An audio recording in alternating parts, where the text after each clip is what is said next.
సూర్యాపేట జిల్లా కేంద్రంలో ఈ రోజు 5,000 మంది విద్యార్థులతో సూర్యాపేట కలెక్టరేట్ ముట్టడించడం జరిగింది. సూర్యాపేట కలెక్టర్ గారిని అడుగుతున్నాం, మేము అటు రేవంత్ రెడ్డిని అడుగుతున్నాం. మా ఫీజు రియంబర్స్మెంట్, మా స్కాలర్షిప్లు కావాలని చెప్పి పెద్ద మొత్తంలో ర్యాలీ చేయడం జరిగింది.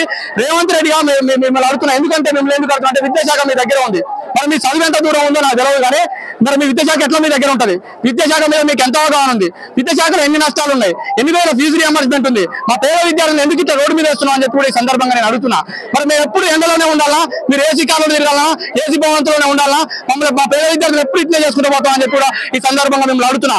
రేవంత్ రెడ్డి ఖబర్దార్ కాసుకో. ఇప్పటికీ బీటెక్ కాలేజ్ అన్ని మూతపడ్డాయి. రానున్న రోజులు ఈ కాలేజీలో మూతపడే అవకాశం ఉంది. మరి మా పేద విద్యార్థులు ఎక్కడ చదువుకోవాలి? సబ్జెక్ట్ వెనకబడిపోతుంది.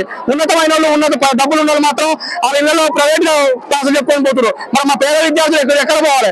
తక్షణమే మా ఫీజు రియంబర్స్మెంట్ స్కాలర్షిప్లు విడుదల చేయకుంటే తక్షణం మీ శీతాకాల సమావేశంలో అసెంబ్లీ ముట్టడిస్తాం. ఇప్పుడు మిమ్మల్ని రోడ్ల మీద మీ ఎమ్మెల్యేలు, మీ మంత్రులు నిన్ను కూడా రోడ్ల మీద తిరిగినాయని చెప్పి ఈ సందర్భంగా తెలియజేస్తున్నాం. Thank you.